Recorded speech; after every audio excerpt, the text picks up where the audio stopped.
Thank you, Agueda. Camera. And thanks, Max, for being here in this conversation with me. And I spent part of the morning reading a lot of articles that you've written in your capacity as head of the partnership. And I was hoping you'd start out just telling us more about the partnership and what its mission has been. Happy to do that. I can think of better ways to spend a morning than reading things that I wrote, but thank you for doing that. So this is actually our 25th year of existence, and I'm the founding executive director, and the basic proposition is straightforward, and that is that we have one tool for collective action to deal with our biggest problems as a society, and that's our federal government. And in general, the public sector is the way we exercise collective action. It's the only institutions that have the imprimatur of the public and taxpayer resources behind them. And the partnership's founding proposition is that our democratic processes are fundamental to determining what direction, what policy choices we want in our society, and we need to have healthy public institutions to be able to implement those choices, or else the choices don't really mean a whole lot. And unfortunately, we live in a world in which virtually everyone deals with our governments writ large on those policy choices rather than the implementation capability. So that was the basic theory of this organization. There are literally 1.5 million nonprofits in the United States. I know that we have participants in this conversation that come from other countries. It's one of the great strengths of the United States. We were 25 years ago really unique in what we did, and we still remain relatively unusual in focusing on capacity building for government. I will preview that this is a different era with the new administration that we have, and so our work has had to pivot to addressing a lot of the issues that I hope we'll get to delve in today, more about the public's trust in our government and how you create better informed people in your society. This is actually work we started 6 years ago, trying to understand where attitudes towards our government came from. What's different now, though, I will say, is that we've had, and again, I state this as a nonpartisan proposition and happy to discuss why I see it as a nonpartisan proposition, but we have an administration that has reversed course on 140 years of American history and looking at the purpose of our public institutions as appropriately directed to private interests rather than the public good. And that's a battle we fought 140 plus years ago after the last spoil system.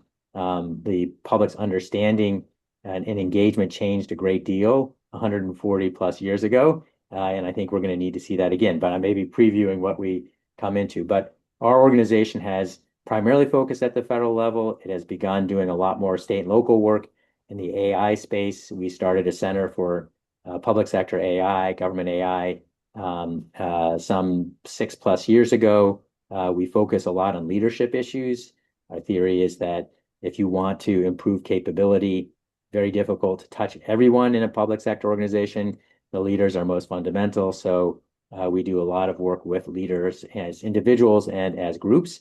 And in the AI space, it's both curricular, and when I talk about leaders, I'm talking about primarily the non-technical leaders, as well as we do work around community building and sharing of information. So we're very focused on how you connect different elements of both government, intergovernmental, and intersector. So I'm going to stop there so that you can tell Okay, me what that's all you want to right. say.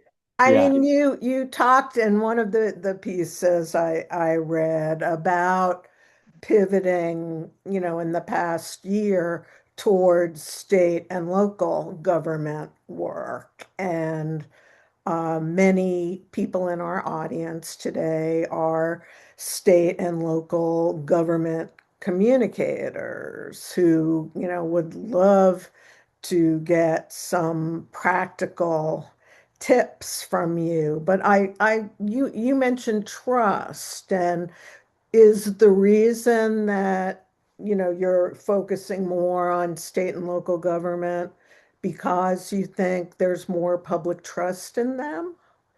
Well, it's certainly true that all of our research and those of other organizations have come to the same conclusion that state and local government has, broadly speaking, a more trusted relationship with the populace than the federal government does. Although it's a little complicated by the fact that the master brand of the federal government is in much worse shape than any element of our government. So even the IRS, which is one of the least popular elements of our government, is more popular than the federal government. And indeed, one of the things that we found is that when you say federal government, most Americans think about bickering politicians in Washington. They do not actually think about the 85, actually 86% of the federal workforce that is outside the Washington area.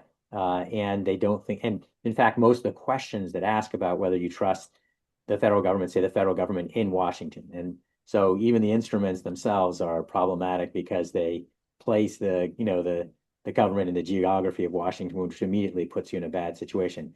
But the reason why we have begun focusing at state and local level are several. The first and the bluntest is that, for our 25 years of existence until this past year, we had a very strong partnership relationship with our federal government. We were training 10,000 executives a year in 2024 as an example in leadership issues.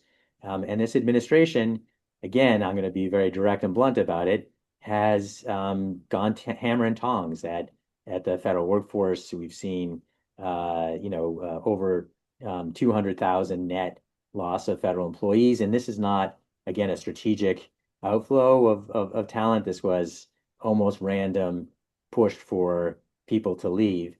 And they're not investing in the people that are there, really. So we've been in a position of not having, our help embraced at the federal level, and we recognize that we have a lot of capacity. So we said, well, we will take this capacity to the state and local side. And pretty much everything we've done at the federal government has application. At the state and local level, we're about to start a project in California around the California gubernatorial transition. We did, for almost 20 years, work at the federal level, helping improve the handoff of power. Now, those same issues exist at the state and local level, and so now we're going to actually apply it there. So reason one is, frankly, we have a different relationship with this administration, and therefore have capacity we can apply elsewhere. Second, what we've learned at the federal level is that one of the things that's broken is the intergovernmental piece, the value chain between federal, state, and local government. We saw that with the last administration. Again, big policy changes and investments, whether it was in the Inflation Reduction Act or the bipartisan infrastructure law, with very poor understanding about how to translate those policy commitments into improvements on the ground. And that we believe doing the state and local work is going to help us in a future state where we're able to improve that intergovernmental capacity. And third, we've had huge demand. So like in our AI training programs, for leaders, we already have 44 participants in 44 states in the past year that have signed up. So all that has Tell led us us a to that. little bit more in depth about the AI program and what you've learned about how public servants can best use AI to, communicate with the public or, lead in an effective way. So it's fascinating. I mean, part of our DNA is very leader focused. And one of the things we saw very early on is that when we were thinking about the public sector, there was a lot of focus on trying to bring more technologists into the public sector. And while that's important, at the end of the day, if the leadership, and when I say leadership, I'm talking primarily the non-technical leaders, so not necessarily the CIO, but rather the program leaders of the various aspects of government service, that if they're not literate in technology and AI, that's a problem because you may have an incredible, technology workforce resource, but they don't understand that that's actually important to tap into. They don't prioritize the change management that you need to be able to use it effectively. And so our AI training work is primarily focused on trying to help that leadership group understand the basics about the technology, become literate in it, understand the processes that are needed to integrate it in a responsible way into the mission delivery of their organizations, to create community and learning across government, because frankly, there's not a lot of that sort of what I would describe as horizontal connection. So creating use case libraries and things like that that are important to help people understand what's available. Now, you've specifically focused on the communication aspect, and the reality is that again, government is presented a sort of dual responsibility, one of which is to be a sophisticated consumer of these tools to enable them to better achieve mission. But the government is also the regulator of the new technology. And so I think that At the combined. federal level, they're having a hard time Oh, with absolutely. that. And part of our proposition is the smart, right choices won't be made if the people who are responsible for making them actually don't understand in a practical way, what the opportunities are and what the challenges are. Mhm. So, we really see these two issues of, being, consumer and regulator is actually pretty vital, and so we delve into that in our work as well. Um, you know, the truth is that we're still a front edge in my view, and so much of this isn't about imparting, vital knowledge that doesn't change, but rather helping people develop, Keeping up. keeping up, and understanding how you keep up, and how do you connect with others, because there's a very wide swath, pretty much everybody, who sometime or another is going to wind up getting swept up in this and needs to be, at the front edge rather than at the back edge. So that's our theory. That's what we're working on, and it's been pretty fascinating to see, the real impacts that are happening in real time, and equally important, the relationships that are created over time that enable people to, as you say, keep up. Right.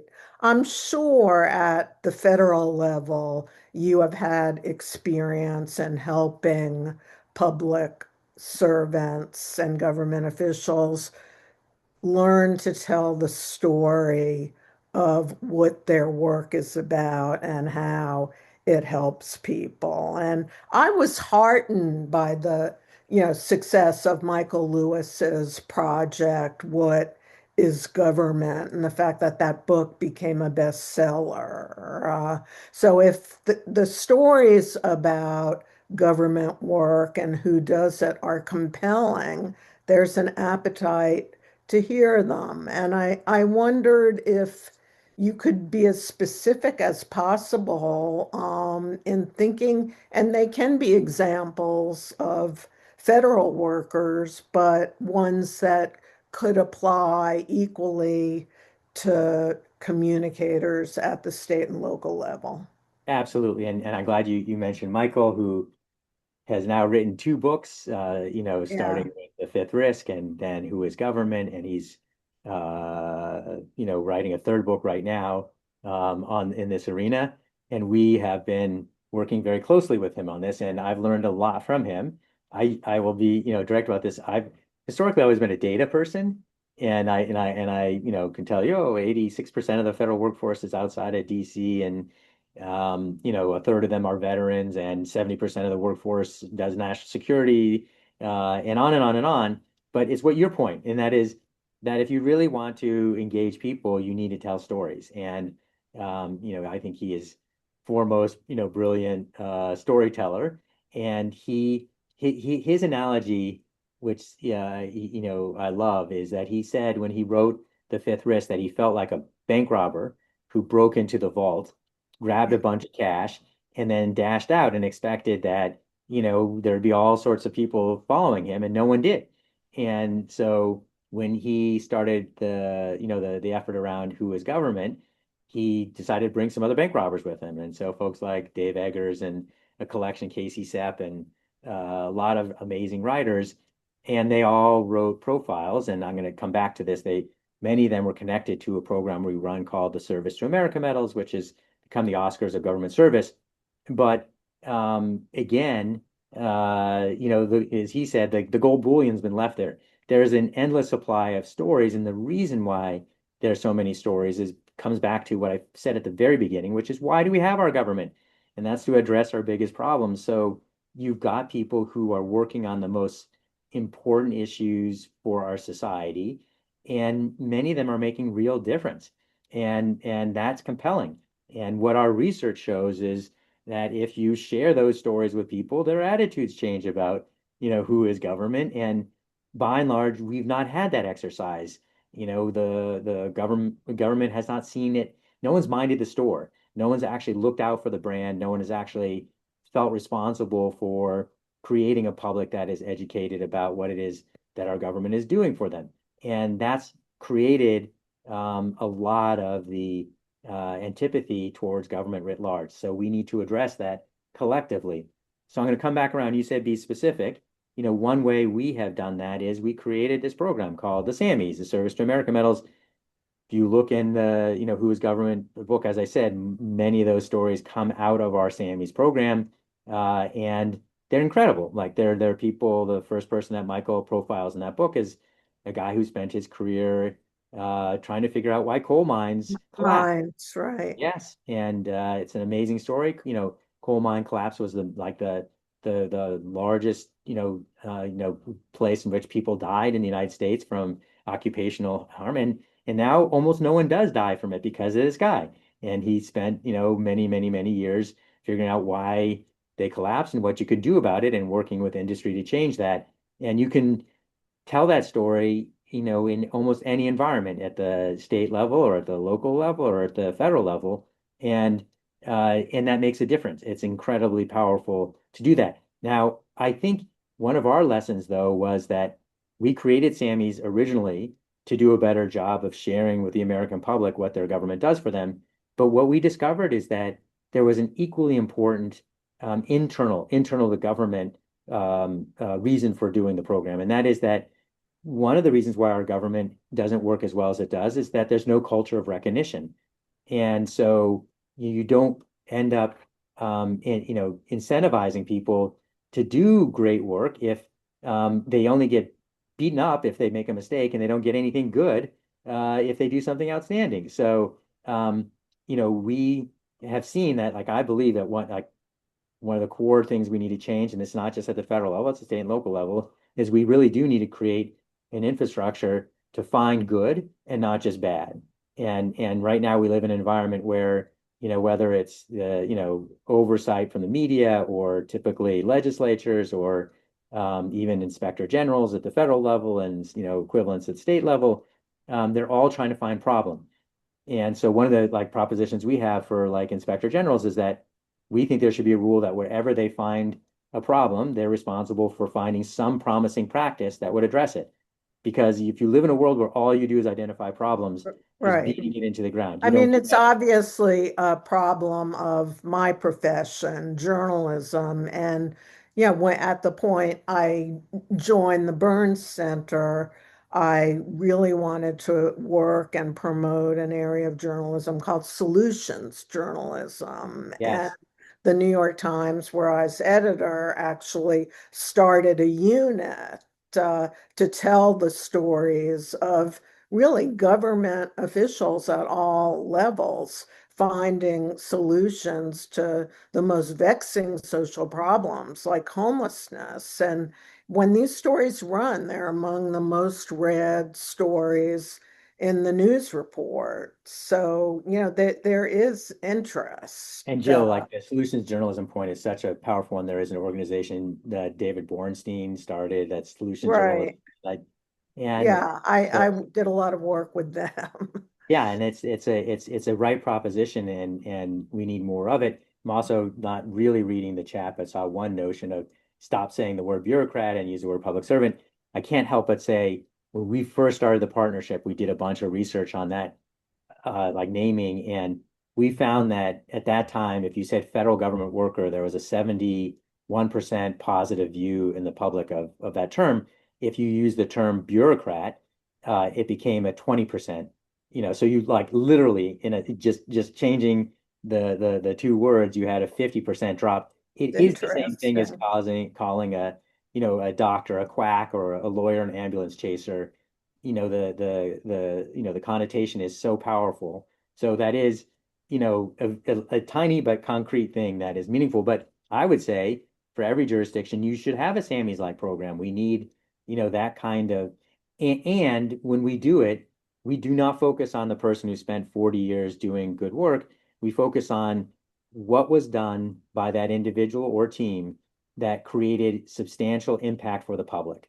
Like we're looking, and it's the hardest thing often for us to drive towards getting described, but what did that work mean for the people that are being served? And What translate. are some of the successful techniques that you use to get journalists interested in the substance of the work that government workers do?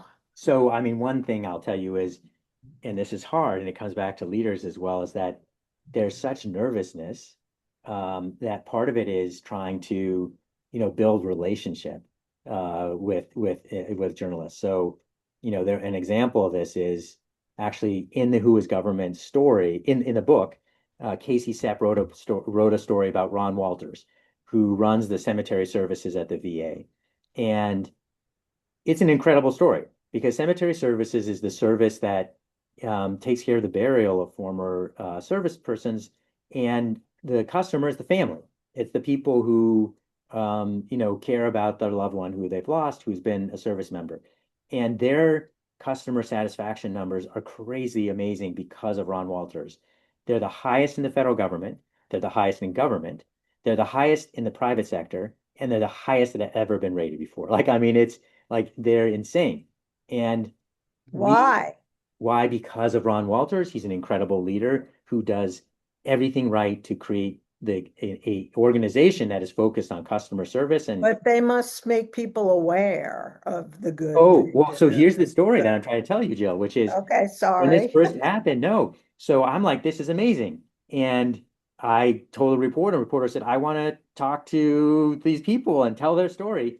And I went to the VA and I told the leadership there, you've got a like a, New York Times reporter who wants to tell this story. And they were like, nope, can't talk to a reporter.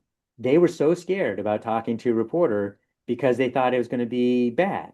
And this is actually what stuck in Michael's head, which is why when he wrote this book, because I told him the story, that he went to Casey and said, "This is a great story, you need to tell, etc." But we have such a broken relationship. It has to be, there's risk involved, but it begins, or at least maybe not begins, but you absolutely have to have leaders in government committed to the proposition that they're responsible for creating a better educated public.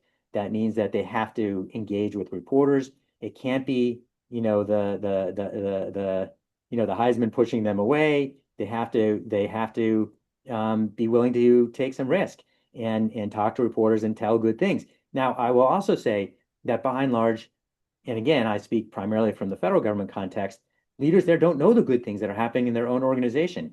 Like we would run our big gala, and I'd have senior leaders from government at the top of the house sitting there, and they had no idea the people we were honoring.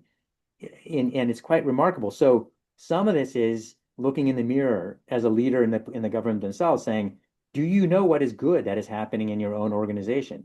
And are you creating an upside for that? And are you communicating that? But you have to know about it to begin with." And I, talk to cabinet secretaries like, "Oh, we have no one here who, deserves a Sammy's." And my internal voice is saying, "Then you do not deserve to run this agency." Because your job should be to create those people. And if you can't find them, then you've failed as a leader. But so I think this is a bigger challenge and a bigger problem. This is not simply about communicating better. It's about creating better outcomes from government and a better relationship with the public. And it's a long-term comprehensive strategy that you ultimately need. I think another thing we're talking about, reporters and professional journalists, but the communications channels are so much bigger right Yes, now. And yes.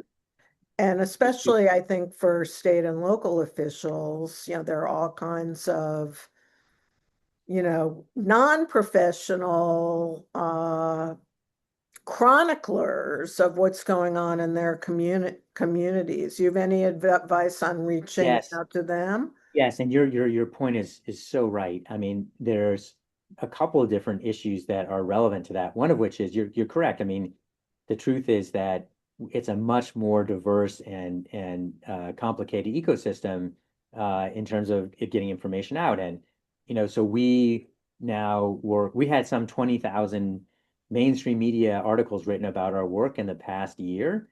Um, but the reality is that that's not actually touching the audiences we vitally need to get to.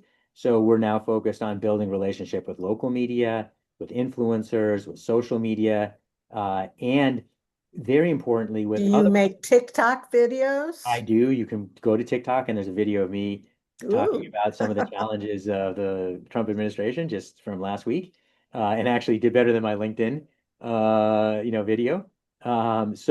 But this is not only about the channels; it's about who's trusted, and people trust those other places more than they do mainstream media, and you need to look for other partner organizations that are trusted by the audiences that you're trying to reach. So it may not be that, the government's the best place to reach out. It could be, that it's a veteran serving organization that is the more effective communicator of information. So it's about a strategy and it's not about one and done. It's about, building that out over the long term and also, creating some kind of feedback loop. So you're learning about the process because this is not a static environment at all.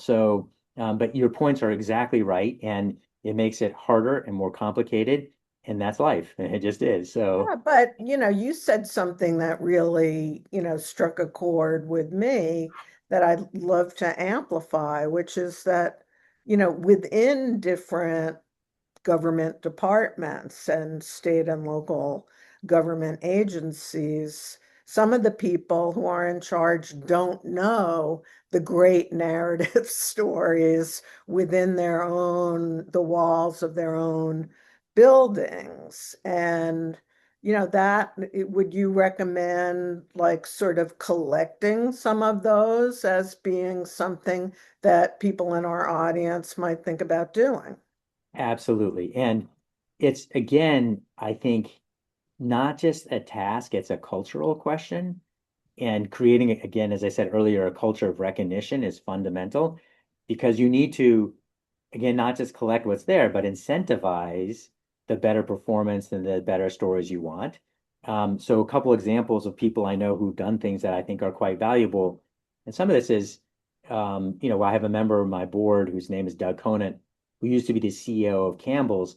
And he described how every day, and I'm going to get this a little bit wrong, but he would spend the last half hour of his day writing individual cards to people in the 10,000 person workforce of Campbell's about something good that they did.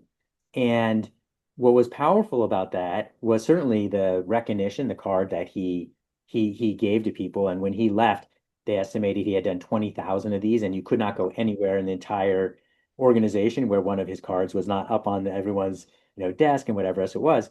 But he created a culture where people needed to come forward to him with the good things that are happening. So it wasn't just about him finding them, it was about his next layer of leadership and that next layer of leadership who are responsible for bringing to him the good things that were occurring. And that's so creating that as a cultural norm is really very powerful. I will also say, and this is our experience with the SAMIs program, and that is that federal employees just are not very good at describing what they do, and certainly not in terms that will speak to people. And so we rewrite profiles for all these people. So we interview them and we talk to them to find out how to state it better. So understanding that, someone may be the most incredible, we recognize the two FBI agents who solved the Birmingham bombing case 40 years after the fact. They didn't tell their story very well. So but it's a credible, crazy story. Or the gentleman, who helped eradicate polio in India. Not a bad, accomplishment, but like, Maybe they need to go to South Carolina now. well, I mean, there's no question there's a lot of need out there for sure. But so I think again, this is about a broader strategy and not a single intervention. And you don't have to do it all at one time, but it's important and it's vital to the long-term success of the venture because you lose trust from the public. You don't have the investments that are needed or the buy-in that you want for things to happen. So we have to see this as sort of a barometer of health of our country, and that's our motto is better government, stronger democracy. And I believe that. And I think the communication piece is a very important element of that larger strategy. One thing that, the current administration's sort of war on federal government workers, including, of course, most notoriously Doge and Elon Musk's rhetoric. Something that I worried about that I think you do too is, how do you attract the best young people coming out of our universities and trade schools to want to, serve in government. And, I'd love you to talk about the importance of kind of reaching that audience, like that state people who are in state and local government may have a responsibility to, have a strong counter message and Yeah, one that has to be effective. And you got any advice on that? I always have advice, whether it's useful, can't promise, but so I'm going to say something that is counterintuitive here about this question. So there's been no larger destruction of public good and capacity than what Doge did and what has happened at the front end of this administration. So um, I'm not going to go into any detail there. But on this question of, you I know, recommend our audience read some of your articles. okay, They well, want certainly more. like it's really it's bad. And that TikTok video goes into this, so I just mentioned. But the question of young people in government, it's so important for every organization to have next generation involved. And um, it was really the genesis of the partnership 25 years ago. And this is what I learned, which is exciting young people to come into our government was actually a fourth order problem. It wasn't actually the real problem. The real problem starts with the fact that, and I will generalize because it's not just the federal government, it's true at other levels of government. By and large, leaders in government don't actually care about or prioritize getting young people in. So the first problem was there was no demand signal from our government. If our government actually took advantage of the talent that was already knocking on their door, it would have, done way better than it does currently. I mean, right now at the federal level, it actually dropped a full percentage point in the last year. It's 8% of the federal workforce is under the age of 30. 8%. That's a crazy number. And that number is actually 4% in technology at the federal level. So let that Mhm. absorb it in terms of the upside down piece. But the first issue is there's no one minding the store. They're not actually paying attention to it. And what does that look like? It means that they're not doing the things that smart organizations in every other context do, which are like what New York Times, your student internship program. How do you get young talent in? You by and large, excite them through an internship program, then you can evaluate them in a way that no test or interview or anything else is going to do better than. That does not happen in the public sector at the scale that it should by even remote enough. So that's number one. Second barrier is you don't have investment in retention of that young talent. So once more, like like recruitment and retention are two sides of the same coin. You don't need to recruit as many people if you can retain them, and if you don't retain them, then the people aren't going to come in because their Right. peers are saying, "Run away, run away." So there's an extraordinary failure in management and building management that can actually work well with next generation, new talent, et cetera.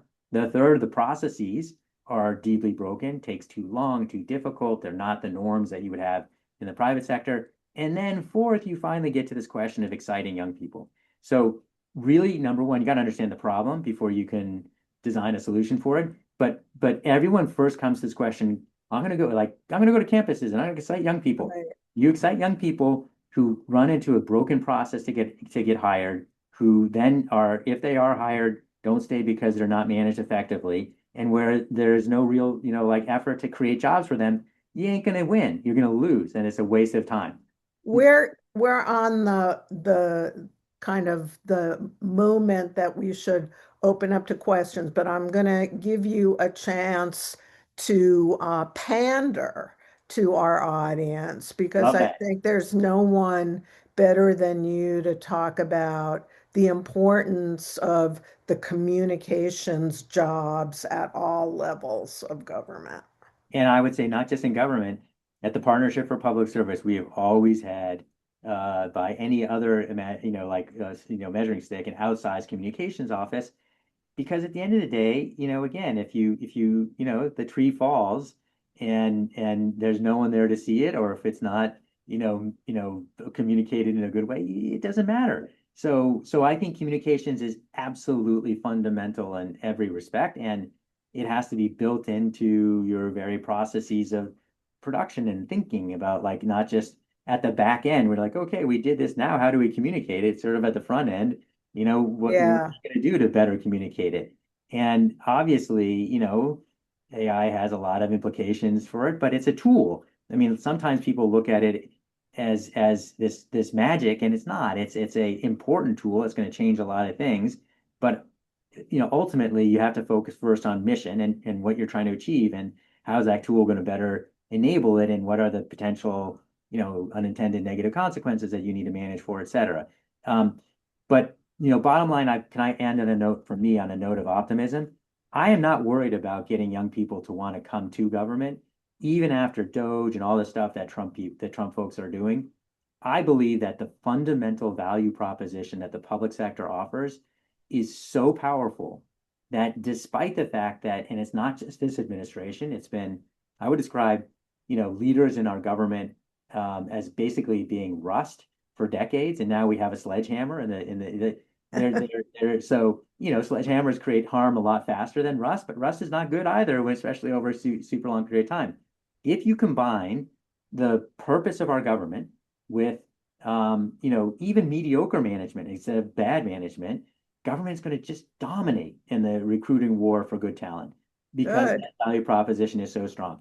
I'm confident that if we can get to a place where we return to leaders who understand that this is for the public good, and we can maybe change things because of the disaster to make them better. And so we get better leaders and value better leaders. The government's going to just do all sorts of great things and much better. We produce something called the Best Places to Work rankings, a survey of federal public sector employees. That's another really, really important tool for active management of these issues. And that's something else I'd highly recommend for everyone on this call to try to agitate for. There's no better real-time performance information than what your employees have to say. Let's go to questions. Sure.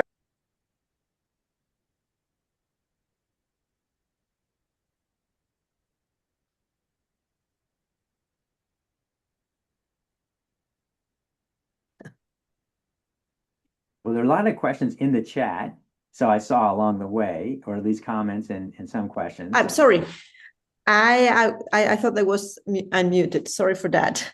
I was mute. So there are questions in the Q&A and also in the chat. So if you want, we can go first with the Q&A questions, and then we can go to the chats, or whatever you prefer.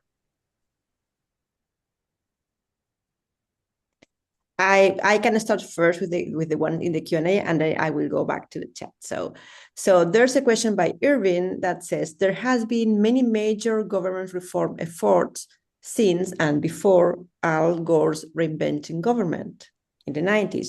What has worked and what did not? So, very long question that I'll try to answer very quickly. And the answer is, the most important thing that has worked is that people are focusing on trying to make things better. Every organization has to be constantly looking at how to get better. And when people point to the reinvention effort, like that was 25, 30 years ago. I was actually in the federal government at that time. There's no other organization in our country that operates as it did in the late 1990s, beginning of the century, that's doing it the same way today and that's succeeding. Like the world is changing. Government has to change with it. So the most important thing is to see this as a constant effort. It's not a one-time Rego effort or Doge or anything else like that. You need to build into your government capabilities a constant learning and reinvention. That has to be true for every organization, and it's a little more challenging in the public sector for lots of different reasons, including the complexity of the stakeholders and the lack of continuity of leaders. And that to me is a big issue. But how do you succeed? Well, Doge shows how you don't. You begin by talking to the people who know best what needs to change. The people who are inside our government know better what will make it better than anyone else. And so good leaders are going to try to access that. They're going to also, create real fast feedback loops. They're going to, engage the public per our conversation here, so the public understands, and Congress, which is one of those places at the federal level that often is responsible for things but doesn't understand them. So it has to be a priority, and it has to be something that you create an aligned set of incentives to not just plan the change, but actually get the change done and learn from the aspects. And I do think that this question of learning about the good, generally the best change efforts that I've seen focus on what's working and building off of that more than even focusing on what's not. Great, thank you so much. There's a question that in part relates to your answer, Max, now, and it says, can you please share a bit more about feedback loops and messaging, how that looks like? Well, obviously on the communication side, one of the most important things is, if you get input, you want to be able to share the fact that you've heard that input and that you've done something about it. And so oftentimes that last piece is rarely done. Like you hear something you may change, and then you don't go back to the people who shared it with you to say, I heard you, and this is what I did because of it. And so that is an example of a feedback loop that is really important, and people need to see that. I mentioned the best place to work survey that we do. The question that is actually the most important question on that survey is, do you believe the results of this survey will matter? And NASA had for many years been the #1 agency in the federal government, not forever. It's not because of about space, and I'll talk about that later, people want, but it's because they built into their evaluation of their senior executive team the numbers on that question. That's the trust question. That's the question about, are you listening? Like, so, and if you don't have the trust of your workforce, you don't get nothing done. You lose. So that is the kind of feedback loop that you absolutely need. And the reality we all know is that we need to accelerate those feedback loops, because oftentimes, to the extent they're built in, it's too late by the time you actually learn that something's not working. You're not able to adjust. And it is endemic to government, is partly because of the carefulness that there are these very complicated big efforts that are made, when they'd be better off, baking them into sort of smaller bite sizes so you can get feedback information faster. This notion of failing faster is actually a pretty strong one. You don't want to fail, but you want to learn. So it's really about learning faster.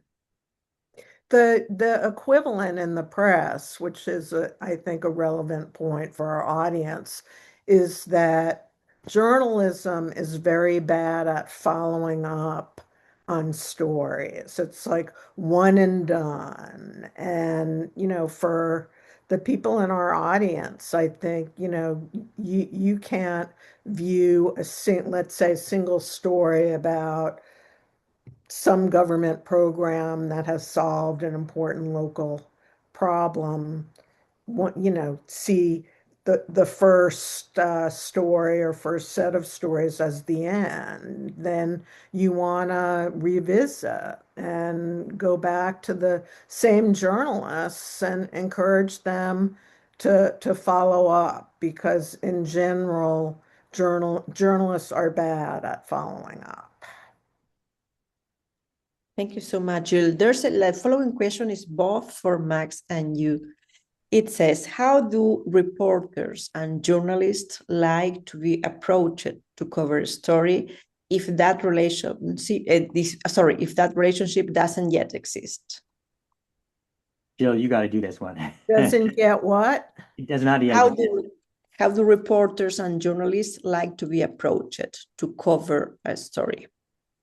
Yeah, it's a great question, and there's no one magic bullet solution. But I think an effective technique that worked with the people who worked for me at the Times was to do a first email heads up, and then if it's trashed, to try a more direct way of reaching a journalist. Calling the main number of wherever that person works is ineffective. Finding the cell phone of the individual journalist who covers the subject that you're working on is much more effective. Uh, DMing is good. LinkedIn is good. All of use every social platform then that you can to get a journalist's attention. They're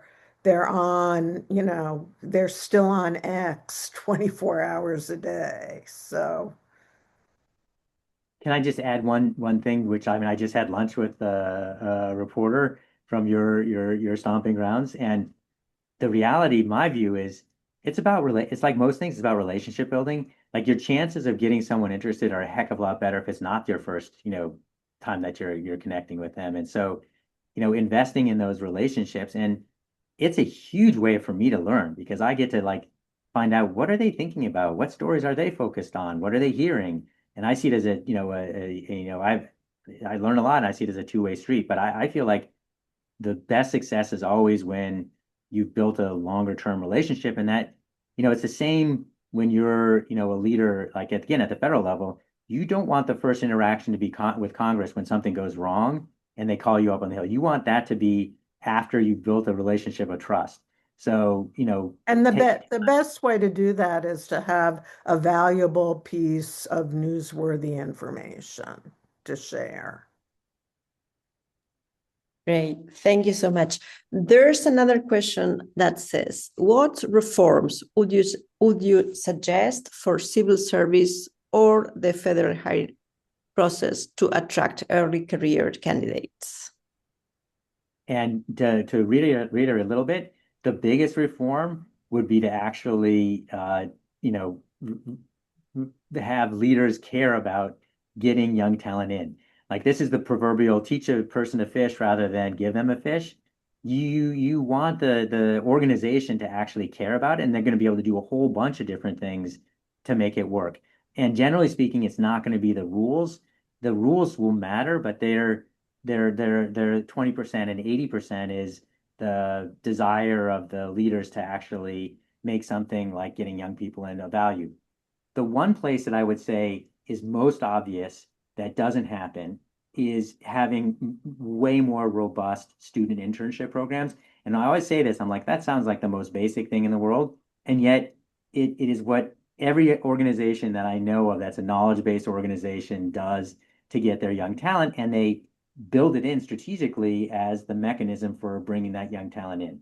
And we do it here at the partnership. The New York Times does it. Everyone does it for a good reason. Like this is one of those things where the herd is actually right. And it does not happen in the public sector. Oftentimes, internship programs are friends and family programs. They're like, and they're not thoughtful efforts to identify and then evaluate and build over the long term the talent pipeline that you need. So that would be the one thing that I would highly recommend. I think that's true, Max. And my first paying job was an internship with a state senator in Massachusetts.